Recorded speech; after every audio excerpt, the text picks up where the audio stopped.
بەڵێ بەڕێزان بە ناوی خوای بەخشندەی میهرەبان بە ناوی گەلی کوردستان دانیشتنی ژمارە 13 ئاسایی وەرزی بەهارەی ساڵی سێەم لە خولی پێنجەمی هەڵبژاردننی پەرلەمانی کوردستان دەست پێکەین. سەرەتاش داوا لە بەڕێز سکرتێری پەرلەمانەکەین کە بەرنامەی کار پوختەی کۆنووسی کۆبوونەوەی پێشوو بخێنێتەوە. فەرموو. بەڕێز سەرۆکی پەرلەمان بەرنامەی کار بە پێی حکمی مادەی 5 برگەکانی یەکەم دووەم سێیەم لە مادەی 16 برگەی سێیەم لە مادەی 18 و برگەکانی یەکەم و دووەم و سێیەم و چوارەم و پێنجەم لە مادەی 20 مادەکانی 47 48 52 54 و 55 و 56 و 57 لە پەیڕەوی ناوخۆی پەرلەمانی کوردستان دەستەی سەرۆکایەتی پەرلەمان بریاریدا بەرنامەی کاری دانیشتنی ژمارە 13 ئاسایی خولی بەهارەی ساڵی سێیەم لە خولی پێنجەمی هەڵبژاردننی پەرلەمان لە کاتژمێر 11 پێشنەوە ڕۆژی سێشەممە ڕێکەوتی 18 پێنجی بەم سێوەیە بێت. یەکەم دەنگدان لەسەر پاڵاوتنی بەڕێز مونا یۆخەننا یاقۆ بۆ پۆستی سەرۆکی دەستەی سربەخۆی مافی مرۆڤ لە هەرێمی کوردستان. دووەم خوێندنەوەی یەکەم بۆ ئەم پرۆژە یاساینەی خوارەوە پشتبەستن بە حکمی برگەی یەکەمی مادەی 83 لە پەیڕەوی ناوخۆی پەرلەمانی کوردستان. یەک پرۆژە یاسای بەرکارکردنی یاسای ڕسمی پولی عێراقی ژمارە 71 ساڵی 2012 لە هەرێمی کوردستان. دوو پرۆژە یاسای هەمواری یاسای ماف و ئیمتیازاتی کەماندامان خاوەنی پێداویستی تایبەت ژمارە 22 ساڵی 2011 لە هەرێمی کوردستان. سێ پرۆژە یاسای بەرکارکردنی هەمواری پیادەکردنی یاسای بەرهێنانی پیشەسازی هەردوو کەرتی تایبەت و تێکەڵاوی ژمارەی 20 ساڵی 1998 هەموارکراو لە هەرێمی کوردستان. چوار پرۆژە یاسای هەمواری دووەمی یاسای یەکێتی ژوورەکانی بازرگانی و پیشەسازی لە هەرێمی کوردستان ژمارە 14 ساڵی 1993. پێنج پرۆژە یاسای هەمواری یەکەمی یاسای وەزارەتی بازرگانی و پیشەسازی لە هەرێمی کوردستان ژمارە 10 ساڵی 2010. شش پرۆژە یاسای هەمواری پیادەکردنی یاسای بازرگانی عێراق ژمارە 30 ساڵی 1984 لە هەرێمی کوردستان. سێیەم دەنگدان لەسەر پرۆژە یاسای وەزارەتی کارەبا لە هەرێمی کوردستان بە پێی حکمی مادەکان 90 91 93 96 97 لە پەیڕەوی ناوخۆی پەرلەمانی کوردستان. چوارەم خستنەڕووی بیرۆکەی بەڕێز پەرلەمانتار عەبدولستار مەجید قادر پەیوەست بە دۆزینەوەی هەلی کار لە ڕێگای بەگارخستنەوەی کارگەکان بە پێی حکمی خاڵی دووەمی برگەی یەکەمی لە مادەی 49 پەیڕەوی ناوخۆی پەرلەمانی کوردستان. بەڕێز سەرۆکی پەرلەمان پوختەی دانیشتنی ژمارە 12 ئاسایی بە پێی حکمی برگەی دووەم مادەی 252 لە پەیڕەوی ناوخۆی پەرلەمان کوردستان پوختەی دانیشتنی ژمارە 12 ئاسایی خولی بەهارەی ساڵی سێیەم لە خولی پێنجەمی هەڵبژاردننی پەرلەمان لە کاتژمێر 11 پێشنەوە ڕۆژی چوارشەمە ڕێکەوتی 5 پێنج 2021 بەم شێوەیە خوارەوە بوو. یەکەم دەستپێکردنی دانیشتن لەلایەن بەڕێز جێگیری سەرۆکی پەرلەمان. دووەم خوێندنەوەی بەرنامەی کار و پوختەی دانیشتن لەلایەن بەڕێز سکرتێری پەرلەمان. سێیەم دەستپێکردنی برگەکانی بەرنامەی کار لەلایەن بەڕێز جێگیری سەرۆکی پەرلەمان. چوارەم خوێندنەوەی یەکەم بۆ ئەم پرۆژە پێشنیازە یاسانەی خوارەوە. یەک پێشنیازی یاسای پاراستنی بەڵگەنامە و دەستنووسەکان. دوو پێشنیازی یاسای پاراستنی بەڵگەنامەی هەرێمی کوردستان. سێ پێشنیازی یاسای پاراستنی بەڵگەنامە و ئەرشیفی نەتەوەیی لە هەرێمی کوردستان. چوارەم پرۆژە یاسای دادگای تاوانەکانی تایبەتمەند بە تاوانەکانی داعش لە هەرێمی کوردستان. پێنجەم خستنەڕووی بیرۆکەی پەرلەمانتار لیزا فەلەکەدین سابر پەیوەست بە وزەی خۆر و وەک سەرچاوەیەک بۆ بەرهێنانی کارەبا لە هەرێمی کوردستان. شەشەم خوێندنەوەی دووەم بۆ پرۆژە یاسای وەزارەتی کارەبا لە هەرێمی کوردستان. حوتەم کۆتای هاتنی دانیشتن لەلایەن بەڕێز سەرۆکی پەرلەمان. زۆر سپاس. بەڵێ زۆر سپاس. بەڕێزان دەست بە جێبەجێکردنی برگەی یەکەمی بەرنامەی کارەکەین. بەسەر چاو وەرچانەگرین. یەک لێرە دوو لێرە دوو لێرە یەک لێرە بە تەسەلسل. بەڵام با برگەی یەکەمی بەرنامەی کارەکە جێبەجێ بکەین. ئەگەر کۆمبوونەوەکەمان هیچ شتێکی پەی ناپەیڕەوی تێدایە ئەوە ئاساییە پێش دەستپێکردنی برگەیەکی بەرنامەی کار. ئەگەر هەر بۆ قسەکردنە لەسەر بابەتەکانی ڕۆژ ئەوانە خاڵی پەیڕەوی نین دوای دەنگدان لەسەر برگەی یەکەم وەریان دەکرین. بەڕێزان برگەی یەکەمی بەرنامەی کار بریتیە لە دەنگدان لەسەر پاڵاوتنی بەڕێز مونا یۆخەننا یاقۆ بۆ پۆستی سەرۆکی دەستەی سربەخۆی مافی مرۆڤ لە هەرێمی کوردستان عێراق.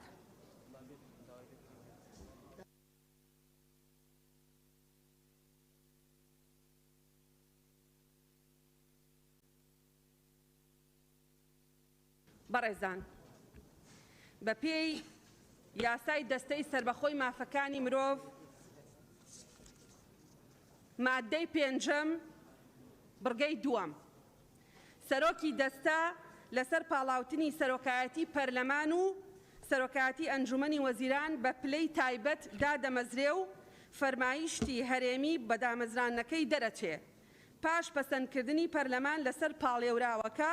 بە زۆرینەی ژمارەی ئامادەبووان و ماوەی سەرۆکایەتیەکەشی 4 ساڵە و بۆ یەک جار تازاکرێتەوە. بەڕێز دکتۆرە مونا لەناو 11 پاڵێوراودا دوای ڕاوێژ لە نێوان هەردوو سەرۆکایەتی پەرلەمان و حکوومەتی هەرێمی کوردستان کاندید کرا و ئەخرێتە بەردەستی بەڕێستان ئەگەر توانی نیوە زائید یەکی ژمارەی ئەندامانی ئامادەبوو بێنێ ئەبێتە سەرۆکی دەستەی مافەکانی مرۆڤ دوای دەرچوونی مەرسوم. ئێستا داوا لە بەڕێستانەکەین هەر ئەندامێکی بەڕێزی پەرلەمان لەگەڵ ئەوەیە کە بەڕێز دکتۆرە مونا یوخەنا یاقوو بۆ پۆستی سەرۆکی دەستەی مافەکانی مرۆڤ لە هەرێمی کوردستان دابنرێ با بفەرمێ دەست بەرزکاتەوە.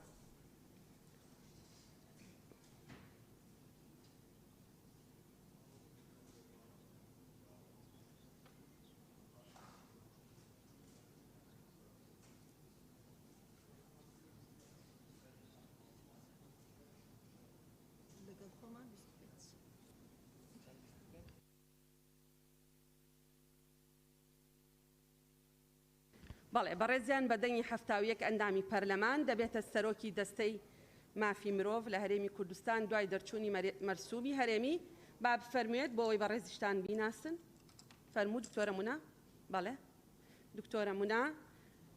2 ڕۆژ پێش ئێستا 48 سعات پێش ئەم دانیشتنە ئێمە CV بەڕێزیانمان خست بۆ سندوقی بەڕێزان ئەندامانی پەرلەمانەوە پیرۆزبایی لێکەین ئیشەڵا سەرکەوتووە بێ و ئیشەڵا لە کاتێکی نزیکی شامەرسومەکەی بۆ دەرەچێ فەرموون بەڕێستان ئەتوانن ساحەتی خۆتان وەرگن. زۆر سوپاس. پیرۆز بێ دکتۆرە.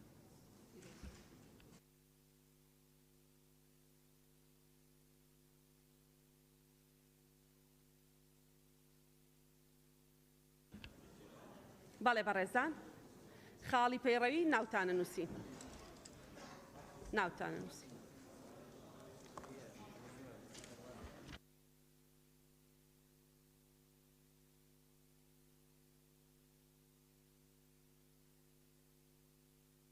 ئەو بەڕێزەی کە ئەوەی کە ناوتان ناوە خاڵی پەیڕەوی هەیە با دەست بەرزکاتەوە. نەخێر لە سا نەوەتی پەیڕەوی نییە. بیان نووسە بەڕێزە.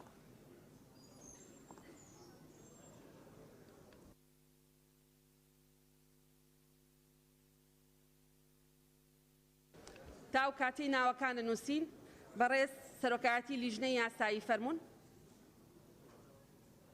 چەند کەسێک وەرەگرین دواتر بڕگەکە جێبەجێیەکەی.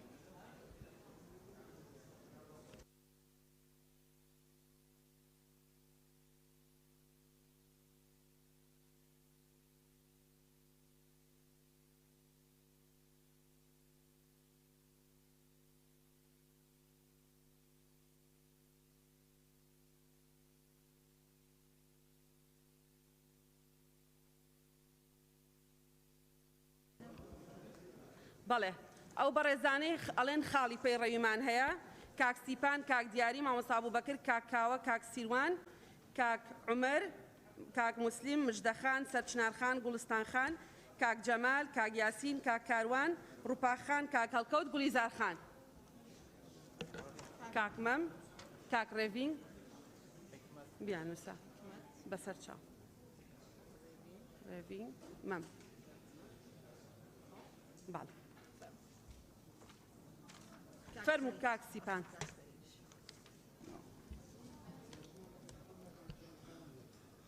بەڕێز سەرۆکە پەرلەمانی یەک ژێ کارێن پەرلەمانتاری دیفچوونە بابەت و ئەو بابەتێن و پەیوەستن بە ژیانە ڕۆژانەی هاوڵاتیان کوردستانێ و دیفچوون لەسەر کێشە و گرفتێتوان لە ڕۆژانێن جەژنێدا سەردانە دەستە سەرکردیان بادینان و کەس و کارێتوان مەکرد ژنێزی کایداری ڕەوشە دژوارە سەختەوان بووین و هەتا نوکەژی کەس و کارێتوان بنەیاسایی دناوە زیندانێدانە و بسیاسی دو ساوان هاتیکردن و نهاتینە ئازادکردن. ما بفەرمی داخواش سەرۆکاتیە پەرلەمانی کوردستانی کرد بە چەندین یاداشتێن ژێکجودا. کولیژنەیەکا دیفچوونیە پەرلەمانی سەردانا وان بکرد بتنێ سەردانا 5 کەسان کرد دەستە سەرکردیان بادینان. هەتا کونوکێژی راپۆرت نەهاتی ئاشکراکردن کە ڕەوشەوان بچ ڕەنگ دابووە و دەڕەوشەکە دژواردانە دناوە زیندانێدا. لێ سەرڕای وێ چەندێ بەدەهان گەنجێن دیێن سنوورێ پارێزگەها دووکێ دناوە زیندانێدانە و هەتا کونوکێژی دووسێتوان نەهاتینە ڕەوانەکردن ji bo dadgehê û kesûkaretwan hiç tiştekî çarenivîsê gencên devera xwe nizanin. Lewra daxwaz ji Perlemanê Kurdistanê dikin bû çendîn car dîvçûnê li ser desteserkiriyên badînan biket çunkî rewşa wan di rewşeka zûra alûz daye û kesûkaretwan hiç tiştekî çarenivîsê wan nizanin. Bi tenê ku evên ku diyar dûsên wan çûne dadgehê heta konûke bi tenê heft kesin. Zor spas. بەناوی خوددا بەڕێز سەرۆکی پەرلەمان ئێمە لە ڕانێ ئاوەکمان هەیە پێ دەڵێن ئاوی قولێڕانیە من دووەم ڕۆژی جێژنە سەردانم کردووە ئاوەکە وشک بووە ئێستا کەش پرۆژێکمان هەیە بە ناوی دەربەندی دەربەن ڕانیە مەبلەغێک پارێکی کەمی دەوێت بۆیە داوا لە بەڕێز دەکەم لژنەی پەیوەندیدار ڕاستپێری سەردانێکی ئەو دەبەرێ بکەین لەبەرەوەی سەتا هەفتای ئەو دەبەرە بێ ئەو دەبێت خاڵێککە بەڕێز سەرۆکی پەرلەمان زیاتر لە 7 ساڵە ئەندام پەرلەمانێکی پێشوو جادەکی لە ڕانیە گرتووە جادەکە 20 مەترە داوای قەرەبووی 150 پارچە زەوی دەکا حکومەتی هەرێم 91 پارچەی داوەتێ قایل نییە یعنی ناکرێ ئیدارەی ڕاپەڕین لەسەر یەک ئەندام پەرلەمانی بەڕێز ئەو جادە بۆ تەواو نەکرێت خاڵێکی دیکە ئەوەیە بە یاداش پێشکەشیان کە هەرسێکیان بەڵێ ئەوەی کە ئەو دوانەی وتوتەوە ئەوەشتی کە نەدوتووە بیدەرە سەرۆکایەتی بۆی بزانین چۆن مامەڵی لەگەڵەکەین سوپاس کاک یاسین مایکەکەت کوژانەوە بەڵێ فەرموو کاک جەمیل بەڕێز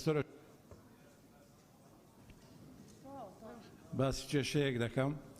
زیاتر لە 100 ئەفسەری ئاسایشی یەکێتی و پارتی بە ڕوتبەی لیواتە خوارەوە خانەنشین کراون بەڵام ماوەی 13 مانگە موچیان پێ نەدرایە داوا دەکەم دیارە چاوەڕێی پرۆژە یاسایی خانەنشینن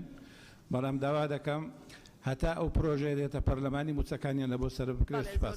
سپاس بەڕێزان ئەوانەی کە بەڕێستان ئێڵێن هیچی خاڵی پێی ڕەوی نییە کاک هەڵکەوت بەڕێز سەرۆکی پەرلەمان ئەمەوێت لە ڕێگەی بەڕێستانەوە بۆ خەڵکی کوردستان ڕوون بکەمەوە کە ئەمەش ڕاستیە هەموو ئەم پەرلەمانتارە بەڕێزانە بە هەندێک لە دەسەڵاتی شەوە براو خوشکانی معارەزە هەر هەمویان لەم هۆڵە لە بەردەم کامیراکاندا شەڕەدەمەدەمانە و خۆ دەرکەوت کاکەڵکەوت خاڵی پەیڕەویت هەیە بیڵێ نیتەتەوە گولیزارخان ئەوە کێشەمان بۆ دروست دەبێ بۆ قسانە بەڕێز سەرۆکی پەرلەمان وەکو نوێنەرێت دەڤەرە زاخۆ چەند ڕۆژەکان بەرین و هاتگەل بەشێکش چین و توێژینێت دەڤەرێ مەدانوستاندن کردنیە وان پەیامێک هەبین ئەو ژی ئەڤەنە ئەنجامێ شارێ پەکەکە و تورکیا زیانەکە مەزن بەرگوند و ڕێز و بیستانی دوانە کەفتیە مەترسیا چۆڵکردنا گوندین زاخۆ هەیەش بەر هەندێ داخوازش پەرلەمانی کوردستانی تکەین لیژنەیەک دروست بکات مەرەما سەردانەوان دەڤەرێت زەرەر پێکەفتین و تەخمینە زەرەرە بێتەکردن سپاس یاداش پێشکەشکن بۆ مەبەستە بۆی ئێمە لیژنە ڕاستپێرین کاک فەرید بەرێ سەرۆکی پەرلەمان ئەم مداخلە گرێتیە خاڵی یەکەم ئەگەر مەجال بدەیە وەک مەبدەئی قەسە دەکەین خاڵی یەکەم خاڵی یەکەم تەواو بوو ئەگەر نقطەی نظامیت هەیە کاک فەرید ئێوە مەجال نەدامە خاڵی یەکەم قسەکەین وەک مەبدەیەکی یعنی ئەم مداخلەت گێ بکەین چی خراپ نییە فەرموو زۆر سوپاس تایبەت بە هەلبژاردن یان پەراوکردنی ئەم بەرێزە ئێن هەر پۆستەیەکی تایبەت بەگەری مەکردانی سرێنی ئاشووری گرنگێک و ڕای ئەندامی پەرلەمانی بێتە وەرگرتن ئێمە لە 15/9/2020 یعنی بەری 8 مانگ یادەشتێکی ئاراستەی سەرۆکاتیە پەرلەمانی تایبەت گرێدا بوو ئەم بابەت بە ئیمزای 3 ئەندامی پەرلەمان ئێستا ینی ئێمە ئەمرێکە دەبینین و مسادرەی ئێرادەی خەڵکێمەیە و تێکلکردنا و چاندنا و ماڵ ناف خەڵکێمە کرد و نەرێزگرتنە بۆ ئێرادەتی ئەم ملەتە و بۆمە ئێمە وەک نینەرە خەڵکێکی و ناگوجیت لەگەل مبدأ ديمقراطي وبيكفيجيان أم بريزة أم مريز له يعني لا موضوعك الشخصية خوپیشان یعنی بجدار بولا خوپیشان دنی خولی بره بابتی هموار کردنی یاسی هالبجارتن و هروها بجدار بولا خوپیشان دنی بابتی زید روی ل سر ملك أملاك خلق مالا جندي نالا وهرجع وإست وقناعات يعني أو بجدار نبونا انتخابات بقناعاتكو قناعتي بأم حكمتني نظام شيء أو خالنكو أم برزة ببيت سروكي دستي ما في مروفكو قناعات بهم حكمتني وقناعات بهم ودشنيا زور سپاس زور سپاس ئێمە دەسەڵاتێکی خۆمان بەکار هێناوە ئەم بابەتە پەیوەندی بە حیزبە سیاسیەکانەوە نییە تا ئێمە پرس بە حیزبە سیاسیەکانی یان نوێنەرانی کریستیان و ئاشور لێرە بکەین کلدان و سریان و ئاشور لێرە بکەین ئەمە دەسەڵاتی ئەندامانی پەرلەمانە بە کۆ دەنگ بدەن لەسەر بەڕێزیان ئێمە لەسەر بنەمای سیڤیەکەی بڕوانامەکەی و لەسەر بنەمای ئەو دوو نووسراوی کە ئاراستەی دەستەی نەزاهە و وەزارەتی ناوخۆمان کردبوو بۆ ئەوەی کە سابقەی نییە و هیچ حکومێکی لەسەر نییە و هیچ دۆسێکی گەندەڵی لەسەر نییە و لە بواری مافەکانی مرۆڤ ئیشی کردووە هیچ شتێکی تر بۆ ئەو بابەتە لە ڕاستیە پێوەەر نەبووە زۆر سپاس دەکەین فەرمونون بەڕێزان لە لیژنەی یاسایی بڕگەیەکی تری بەرنامەی کار وەرتانەگرم دڵنیابن لێرە ناڕۆم تا هەمووتان وەرنەگرن بەڵێ بە ئەمە تەواو بێ برای سەرۆکی پەرلەمان تاواتان لێکرد خاڵی پەیڕەوی پرۆژە یاسای یەکەم پرۆژە یاسای بەرکارگردنی یاسای ڕسمی پۆلی عێراقی ژمارە کاکاوە دڵنیار دەکەم کە وەرتەگرم بە ئەو بڕگەی بەرنامەی کار تەواو بێ بەڵێ فەرمونون کاکژار فەرمونون برای سەرۆکی پەرلەمان پرۆژە یاسای یەکەم پرۆژە یاسای بەرکارکردنی یاسای ڕسمی پۆلی عێراقی ژمارە هەفتەوەیەکی ساڵی 2012 لە هەرێمی کوردستان داش عێراق ئەم پرۆژە یاسایە لەلایەن ئەنجومەنی وەزیرانەوە پێشکەش کراوە و لە 6 مادە پێکهاتووە لەگەڵ هۆیەکانی دەرچووەندن داوا لە بەڕێستان دەکەین ئەم پرۆژە یاسایە ئاراستەی لیژنەکانی تایبەتمەند بکەن بەڵێ زۆر سپاس ئەم پرۆژە یاسایە ئاراستەی لیژنەی پیشەسازی وزە لەگەڵ لیژنەی یاسایی و سەرجەم ئەندامانی پەرلەمانەکرێ فەرمونون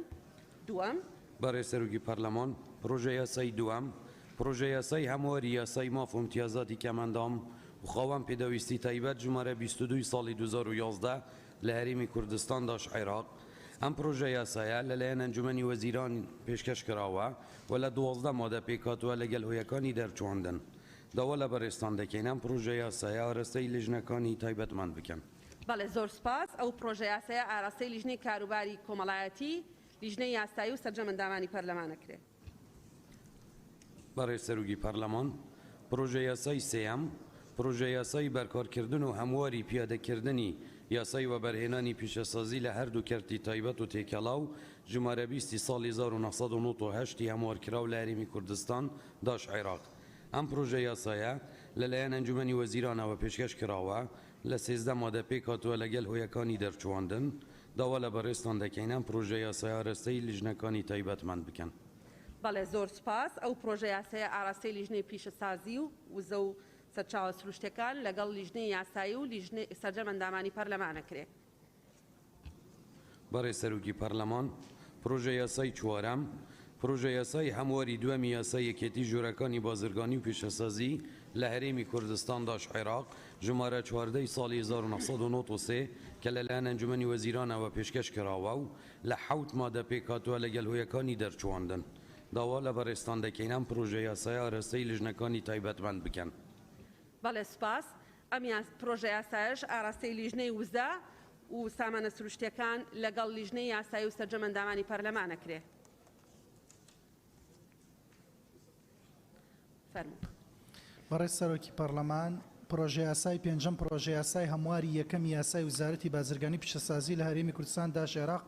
ژمارە 14 ساڵی 2002 ئەم پرۆژە یاسایە لەلایەن ئەنجومەنی وەزیرانەوە پێشکەش کراوە کە لە 5 مادە پێک هاتووە لەگەڵ هۆیەکانی دەرچووەندنی بەڕێز سەرۆکی پەرلەمان داواکەین لە بەڕێزت ئەم پرۆژە یاسا ئاراستەی لیژنەکانی تایبەتمەند بکەیت سوپاس بەڵێ ئەم پرۆژە یاسایە ئاراستەی لیژنەی وزە لیژنەی یاسایی و سەرجەم ئەندامانی پەرلەمانەکرێ بەڕێز سەرۆکی پەرلەمان پرۆژە یاسای شەشەم پرۆژە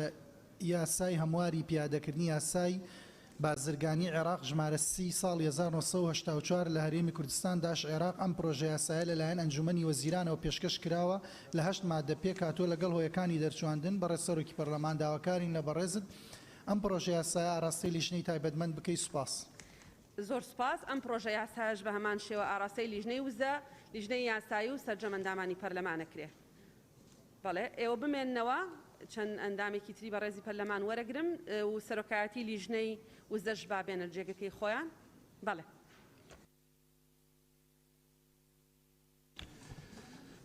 بەڕێ سەرۆکی پەرلەمان بەپێی مادەی 66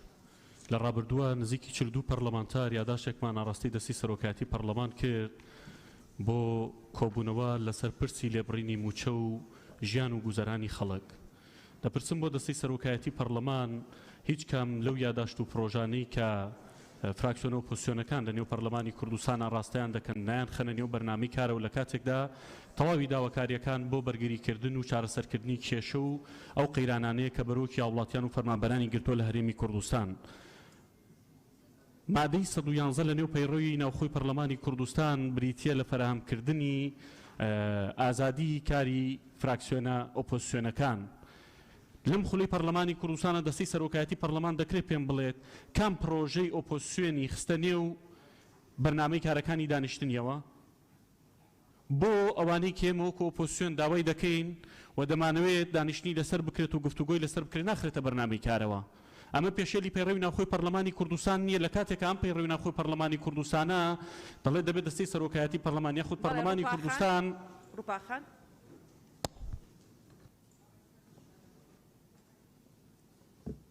فەرموو.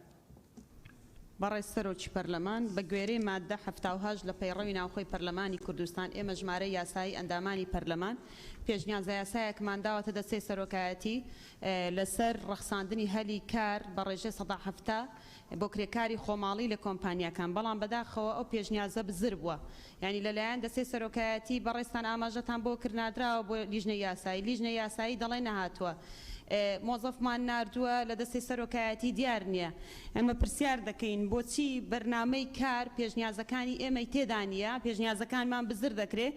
بەڵام هەمووی گشتی پرۆژەکانی حکوومەتە ینی چۆن دەکرێت ئێمە چەند پێشنیاز یاسامان پێشکەش کردووە تا ئێستا لە بەرنامەی کار پێشنیازەکانی خۆمان نابینین بە هەمان ئەو پرۆژەیە کە مافو امتیازاتی کەم ئەندامان کە پرۆژەی حکوومەتە ئێمە پێشتر پێشنیاز یاسامان پێشکەش کردو بۆ تێدانە. بەڵێ بەڕێزان ئەندامانی پەرلەمان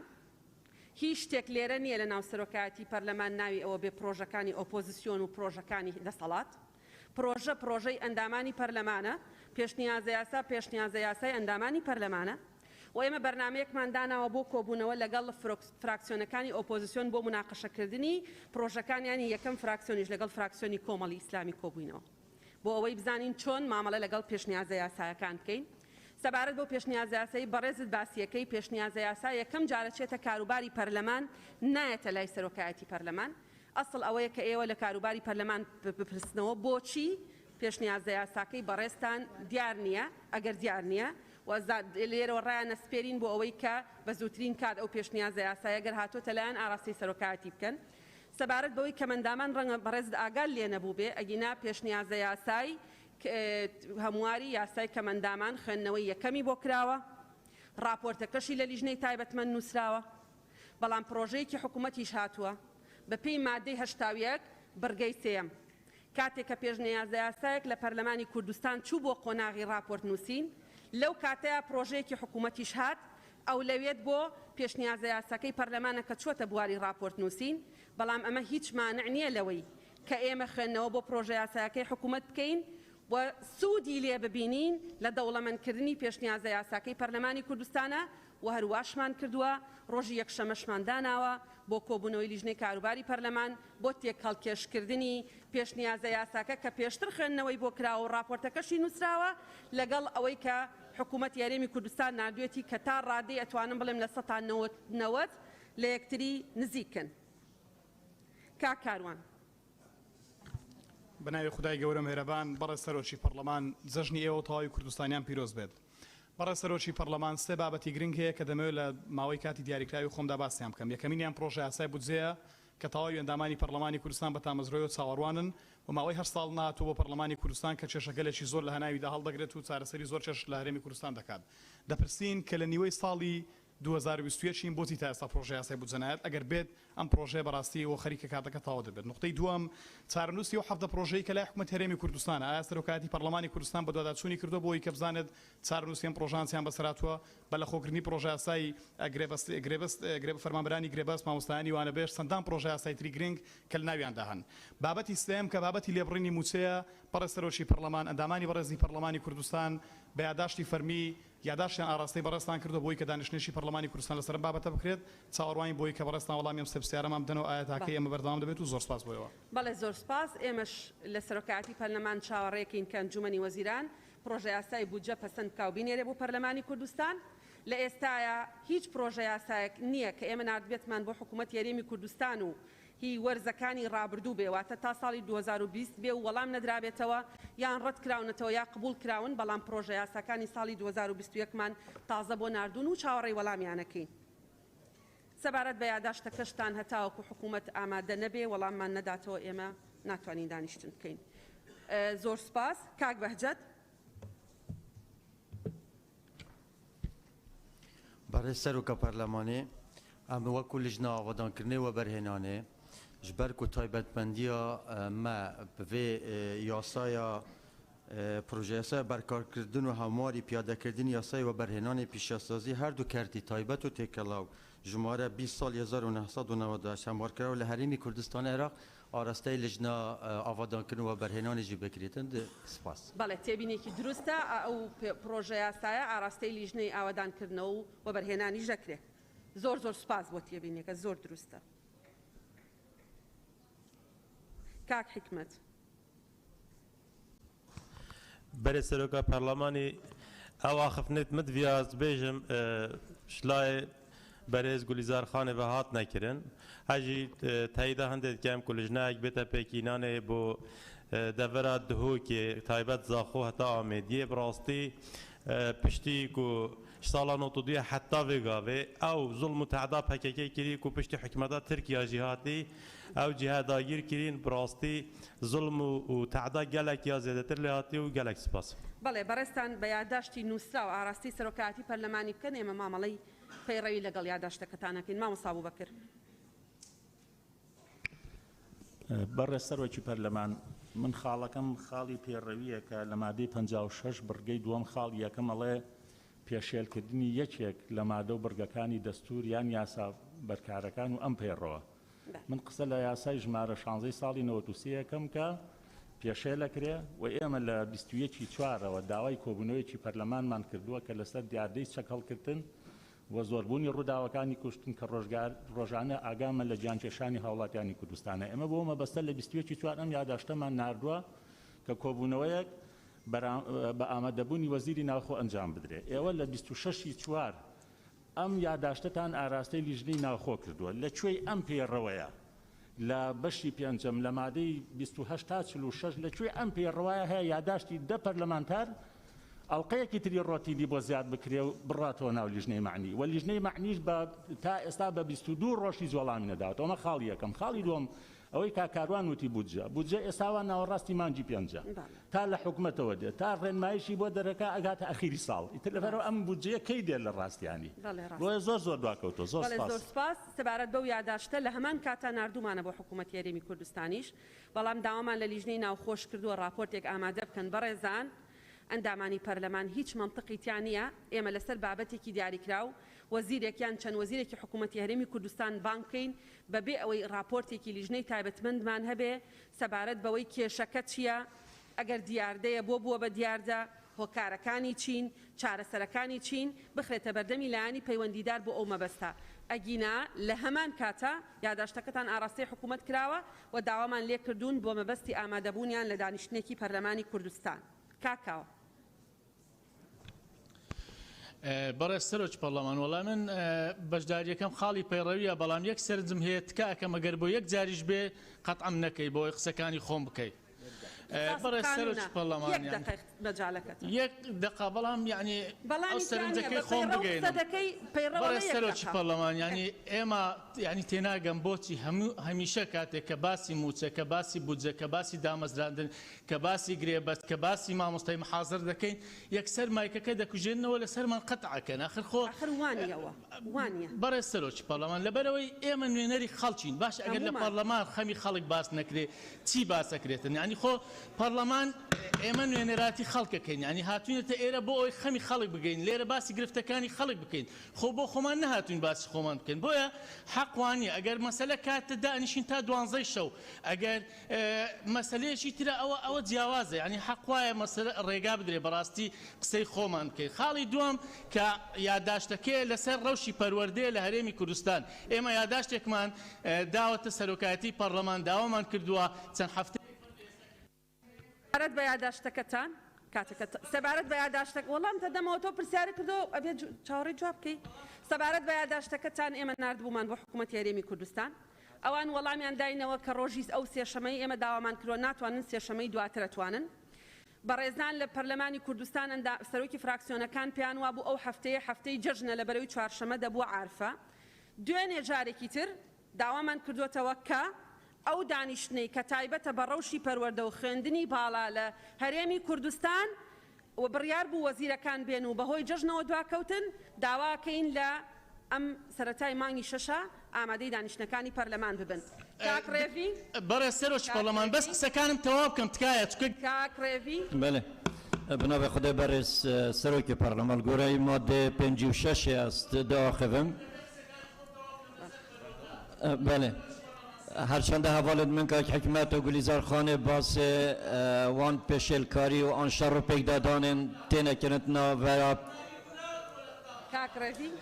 تینه کنتنا بین پککی و حکومت ترکیه دل دورن ما هاوڕێکی تۆ قسە کاکاوە فەرمونون کاک ڕێڤی قساکەی ڕێزر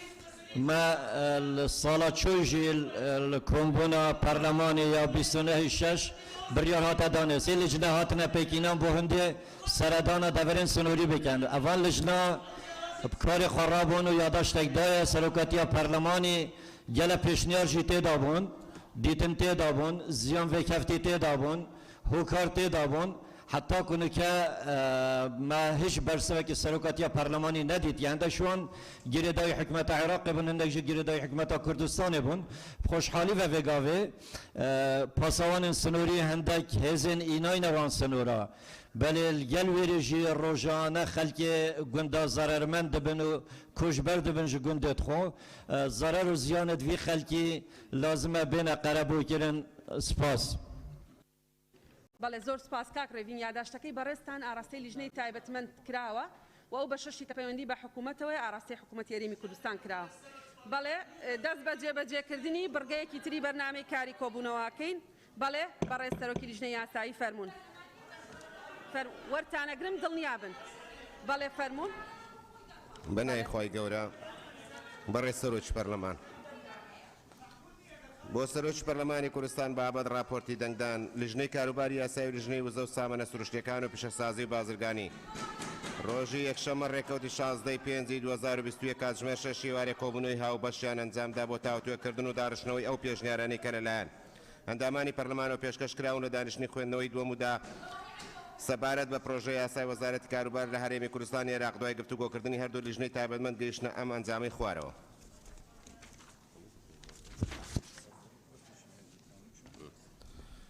سەبارەت بە ناونیشان هیچ پێشنیار نییە وەک خۆی بەڕێزانە دامانی پەرلەمان سەبارەت بە ناونیشان هیچ پێشنیازێک نییە ئەنجامێکی بەڕێزی پەرلەمان لەگەڵەوەی وەک خۆی دەنگی پێ بدرێ با بفەرمێ دەست بەرزکاتەوە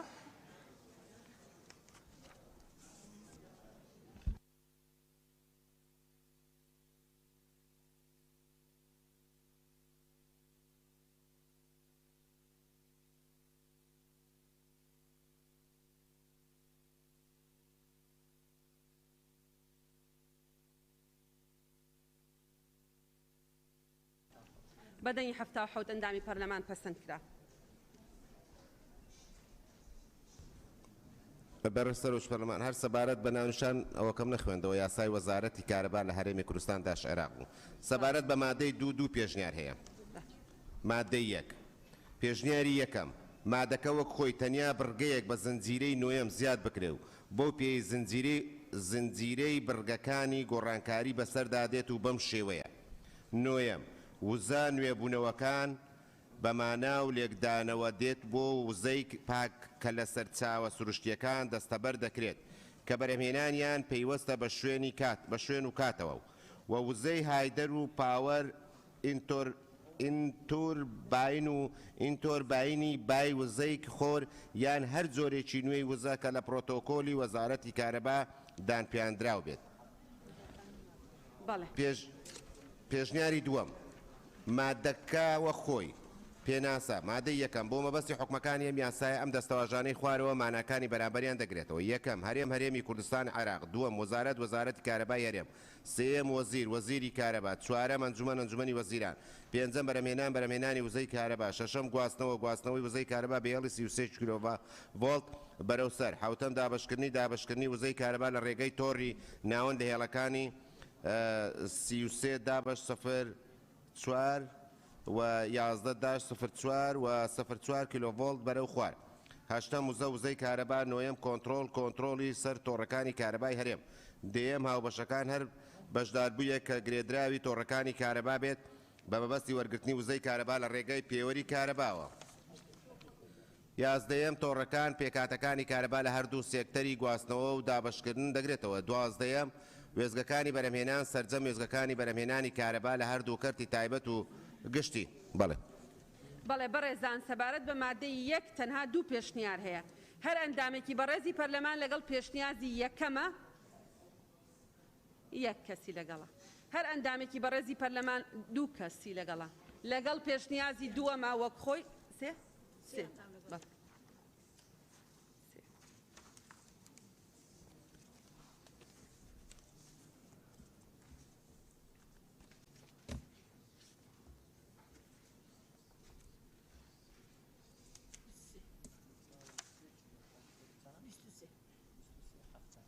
بەدەنگی هەفتە ئەندامی پەرلەمان پەسەند کرا سەبارەت بە مادەی 26 پێشنیار هەیە پێشنیار یەکەم مادەکە وەک خۆی تەنیا لەگەڵ ئەم گۆڕانکاریانی خوارەوە لە بەرگەکانی یەکەم و سێم و پێنجەمدا و بەم شێوەی خوارەوە یەکەم دابینکردن و پەرەپێدانی وزەی کارەبا بە گوێرە پێداویستەکانی کۆمەلگا و ئابووری نیشتیمان سێم پاڵپشتیکردن و هاندان بۆ فرەسەرچاوی کردن و وزەی کارەبا پێنجەم ڕێگەگرتن لە بەهادەردانی کارەبا و قوڕەکاری و زێدەڕۆیکردن لە سەریان و بەدەستەوەبوونی نرخەکان پێشنیاری دووەم مادەکە وەک خۆی تەنیا لەگەڵ ئەم گۆڕانکاریانەی لە بەرگەکانی چوارەم و شەشەم ئەم مادەیە و بەم شێوەی خوارەوە چوارەم ڕێخستن و دامەزراوەیکردنی گشت چالاکیەکانی پەیوەست بە کارەبا لە بواری بەرهێنان و کۆنتڕۆڵ و گواستنەوە و دابشکردن و بەکارهێنانی بەو شێوەی کارایی و بەردەوامی و بەرهێنانی وزەی کارەبا پڕکردنەوەی خواست مسۆگەر دەکات و لەگەڵ زامنکردنی پاراستنی ژینگە و بەرگاربوونەوەی ئاڵوگۆڕی کەشوهەوادا شەشەم سزادانی زێدەڕۆکار بۆ سەر تۆڕەکانی کارەبا و هەموو ئەوانەی پێشێلکاری یاسا و ڕێنمایی بەرکارەکان لە هەرێم دەکەن لەم بوارەدا پێشنیاری سێیەم مادەکە وەک خۆی لەگەڵ ئەم گۆڕانکاریانەی خوارەوە بەرگەی دووەم بەم شێوەی لێ دەکرێت دووەم هەندان و بەرهێنان ناوخۆی و بیانی لە بواری کەرتی کارەبا و بەڕەچاوکردنی بەرژەوەندی گشتی دووەم بەرگەی شەشەم لەم مادەیە لا ببرێت پێشنیاری چوارەم مادەکە وەک خۆی تەنیا لەگەڵ ئەم گۆڕانکاریە لە بەرگەکانی دووەم و سێیەمدا بەم شێوەی خوارەوە دووەم هاندانی و بەرهێنانی ناوخۆی و بیانی لە بواری کەرتی کارەبا و بەرچاوگرتنی بەرژەوەندی گشتی سێیە پاڵپشتیکردن و هاندانی فرە سەرچاوی وزەی کارەبا و وزە نوێبوونەوەکان و وزەی جێگرەوە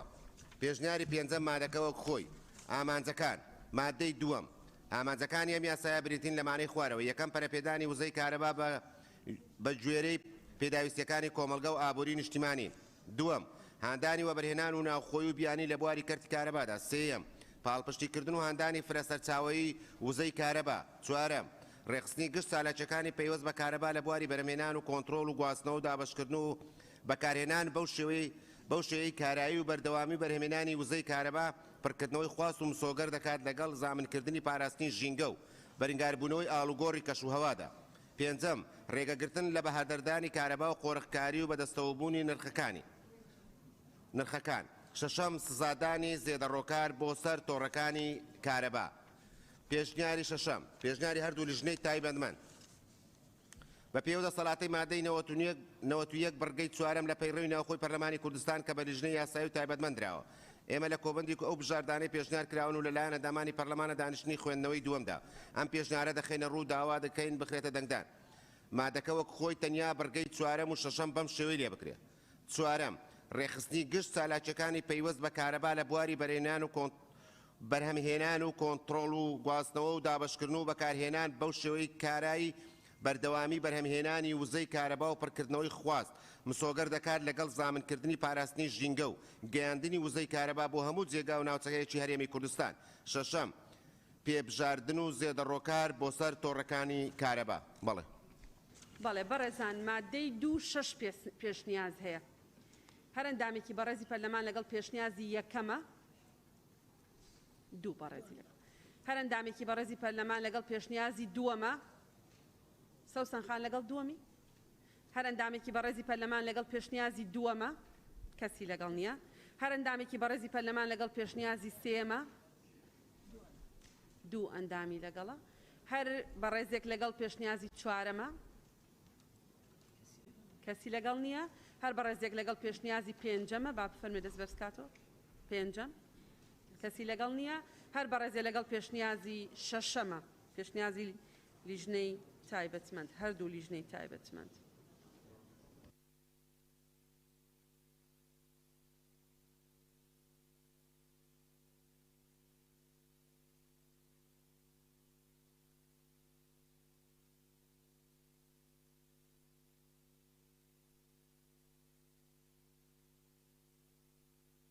سپاس بەدەنگی هەفتاوە ئەندامی پەرلەمان پەسەند کرا بەڕێز سەرۆکی پەرلەمان سەبارەت بە مادەی 3 حەوت پێشنیار هەیە پێشنیاری یەکەم مادەکەەوە خۆی لەگەڵ ئەم گۆڕانکاریانی خوارەوە لە خاڵەکانی 1 و 4 و بڕگەی یەکەمی ئەم مادەیەدا بەم شێوەی خوارەوە یەکەم وەزیر سەرۆکی باڵای وەزارەتە و بەرپرسە لە ئەرکەکانی و ئاراستەکردنی سیاسەتەکانی و سەرپەرشتی و چاودێریکردنی کارەکانی لە ڕێگەی بڕیار و فەرمان و ڕێنمایەکانی لەگەشت ئەو بابەتانەی پەیوەنددارن بە ئەرکەکانی وەزارەت و پێکاتەکانی وەدەسەڵاتەکانی و سەرجەم کاروباری تەکنیکی و دارایی و کارجەڕی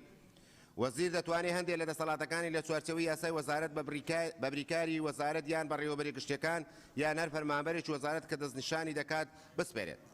چوارەم ژمارەیەک ڕایشکار کە لە 4 کەس زیاتر نەبێ بەو مەرجەی هەر یەکێکیان لایانی کەمەڵگری بڕوانامەی زانکۆیی بەرای بێت و خاوەن شارەزایی بێت پێشنیاری دووەم مادەکە وەک خۆی تەنیا خاڵی سێم لە بڕگەی یەکەمدا بەم شێوەی لێ بکرێت سێەم بریکاری وەزارەت یارمەتی وەزیر دەدات لە سەرپەرشتیکردنی کاروباری وەزارەت لە چوارچەوەی ئەو دەسەڵاتانەی وەزیر پێی دەستپێردرێت بەو مەرجەی لایانی کەمەڵگری بڕوانامەی زانکۆی بێت لە ئەندازیاری کارەبادا و خاوەنی شارەزایی بێت پێشنیاری سێم مادەکە وەک خۆی تەنیا خاڵی یەکەمی بڕگەی یەکەمی بەم شێوەیە لێ بکرێت یەکەم وەزیر سەرپەرشتیاری باڵای وەزارەت و بەرپرسە لە ئەرکەکانی و ئاراستەکردنی سیاسەتەکانی و سەرپەرشتی و چاودێریکردنی کارەکانی لە ڕێگای بڕیار و فەرمان و ڕێنمایەکانی لەگشت ئەو بابەتانەی پەیوەنددارن بە ئەرکەکانی وەزارەت و پێکاتەکانی و دەسەڵاتەکانی و سەرجەم کاروباری تەکنیکی و دارایی و کارجێڕی وەزیر دەتوانێت هەندێک لە دەسەڵاتەکانی بسپێرێت لە چوارچێوەی یاسای وەزارەت بە بریکاری وەزارەت یان بەڕێوەبەری گشتیەکانی یا هەر فەرمانبەرێکی وەزارەت کە دەستنیشانی دەکات پێشنیاری چوارە مادەکە وەک خۆی تەنیا خاڵی یەکەمی بڕگەی یەکەم بەم شێوەی لێ بکرێت وەزیر سەرۆکی باڵای وەزارەتە و بەرپرسە لە ئەرکەکانی و ئاراستەکردنی سیاسەتەکانی و سەرپەرشتی و چاودێریکردنی کارەکانی لە ڕێگەی بڕیار و فەرمان و ڕێنمایەکانی لەگەشت ئەو بابەتانەی پەیوەنددارن بە ئەرکەکانی وەزارەت و پێکاتەکانی و دەسەڵاتەکانی و سەرجەم کاروباری تەکنیکی و دارایی و کارجێڕی وەزیر دەتوانێت هەندێک لە دەسەڵاتەکانی بسپێرێت لە چوارچێوەی یاسای وەزارەت بە بریکاری وەزارەت یان بەڕێوەبەری گشتیەکان یا هەر فەرمانبەرێک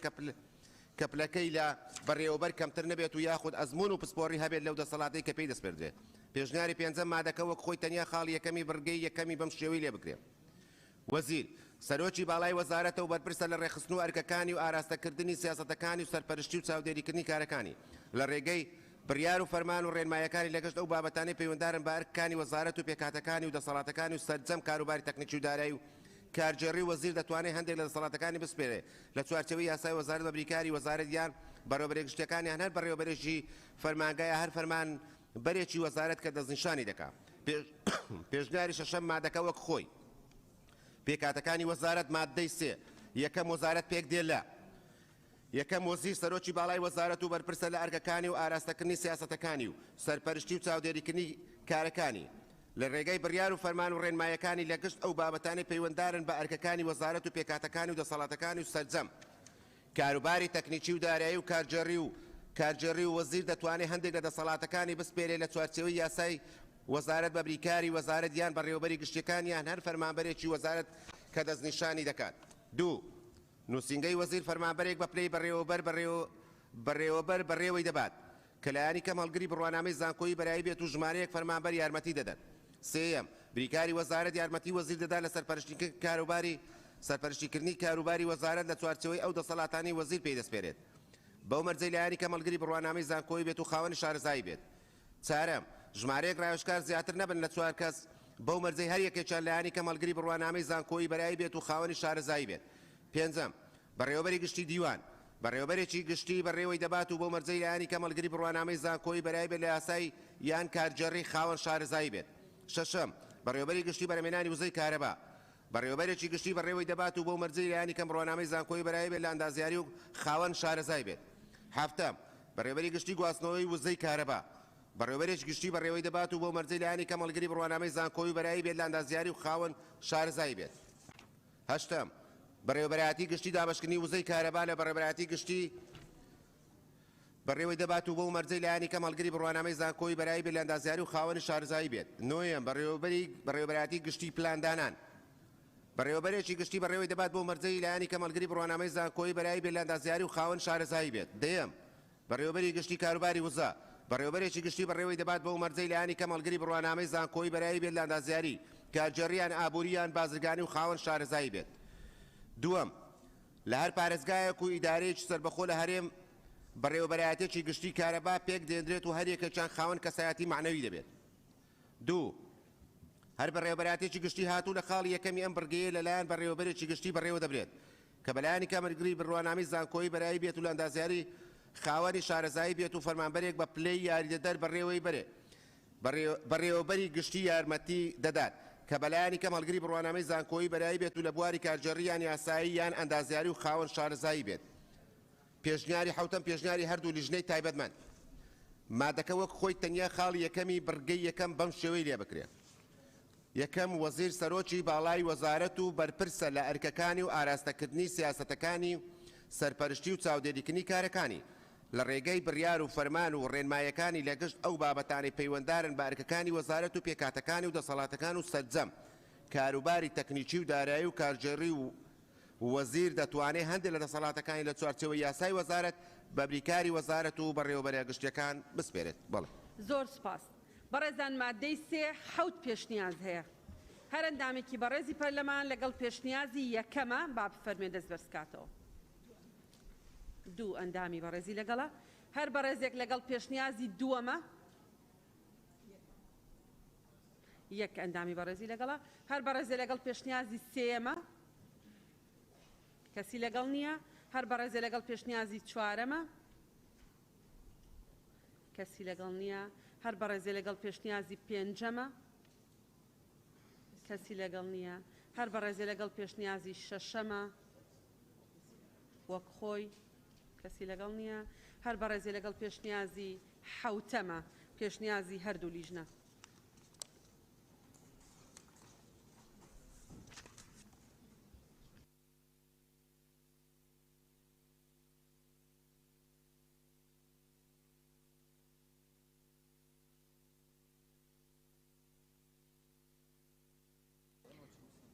بەڵێ بەدەنگی 63 ئەندامی پەرلەمان پەسەند کرا. فەرموون بەڕێ سەرۆکی پەرلەمان سەبارەت بە مادە 4 6 پێشنیار هەیە. پێشنیاری یەکەم مادەکە وەک خۆی تەنیا بڕگەی چوارەم یان مادەیە بەم شێوە لێ بکرێت. چوارەم دانانی نرخ لەلایەن وەزیر و لیژنەیەکی تایبەتمەند لە وەزارەت کە پێی کاتبن لە ئەندامانی ئەنجومەنی وەزارەت گفتوگو و تاوتوێ بکرێت و بەرزکردنەوەی بۆ ئەنجومەنی وەزیرانی هەرێم بۆ ڕەزامەندیدان لەسەری بەو مەرجەی ئەو بارودۆخ و گۆڕانکاریانەی لەسەر تێچووی کارەبا و بژێوی هاوڵاتیان و ئابووری هەرێم ڕوودەدەن لە بەرچاو بگیرێت. پێشنیاری دووەم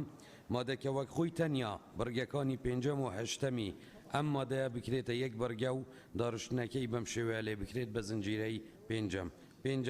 پێدانی مۆلەت و گرێبەستکردن لەگەڵ کۆمپانیاکانی پسپۆر لە کەرتی تایبەت بوو بە گەرخستن و چاکردنەوەی وێزگەکانی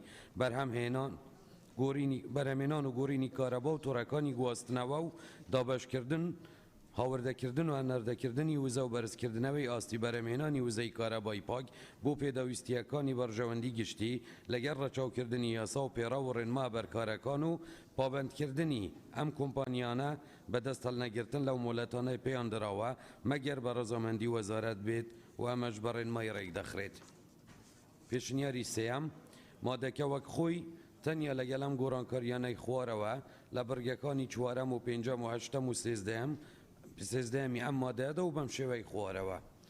چوارەم دیاریکردنی نرخەکانی کارەبا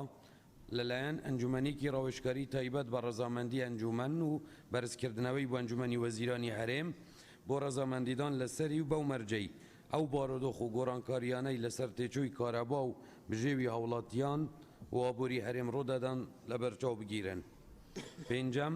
بەرزکردنەوەی ئاستی بەرهەمهێنانی وزەی کارەبای پاک بۆ پێداویستیەکانی بەرژەوەندی گشتی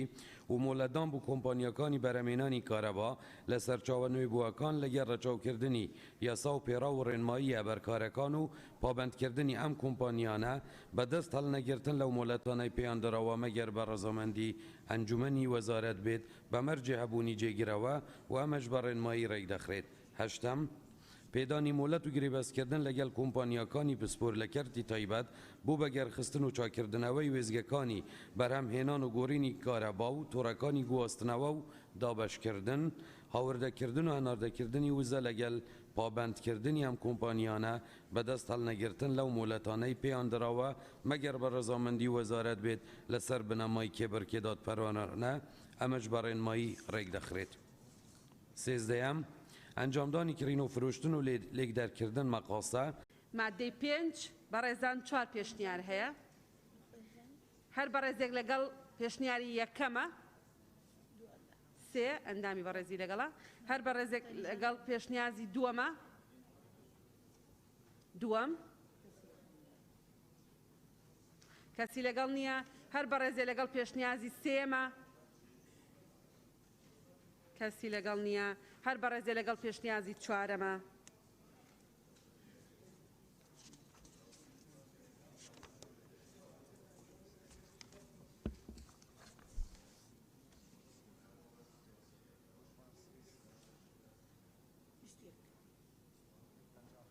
بەڵێ بەدەنگی 57 ئەندامی پەرلەمان پەسەند کرا. مادەی 6 بەڕێز سەرۆکی پەرلەمان سەبارەت مادە 6 سێ پیشنیار هەیە. پیشنیاری یەکەم مادەکە وەکو خۆی تەنیا زیادکردنی خاڵێک بە زنجیرەی 6 بۆ برگەی یەکەمی و برگەی سێەمیش بەم شێوێ لێ بکرێت. 6 کەرتی تایبەت سێم برگەی سێم دیارکردنی جۆری پۆلینەکان و بنەمای جیاکردنەوەی بەڕێنماییەک دیاری دەکەن کە ئەنجومەنی وزارەت دەری دەکات. پیشنیاری دووەم مادەکە وەکو خۆی تەنیا هەردوو خاڵی دوو سێی برگەی یەکەمی ئەم مادەیە بەم شێوەیە لێ بکرێت. یەک شوێنی بازرگانی گەورە و بچووک سێم شوێنی پیشەسازی گەورە و بچووک. پیشنیاری سێم مادەکە وەکو خۆی مادە 6 برگەی یەکەم هاوبەشەکانی کارەبا پۆلین دەکرێن بەم شێوەیە خوارەوە.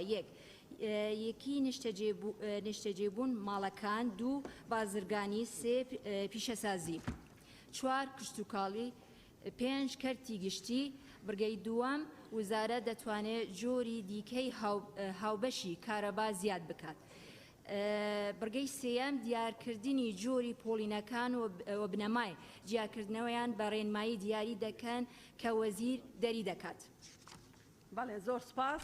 سەبارەت بە مادەی 6 سێ پێشنیاز هەیە هەر بەڕێزێ لەگەڵ پێشنیازی یەکەمە دوو بەڕێزی لەگەڵە هەر بەڕێزێ لەگەڵ پێشنیازی دووەمە دوو بەڕێزی لەگەڵە هەر بەڕێزێ لەگەڵ پێشنیازی سێمە وەک خۆی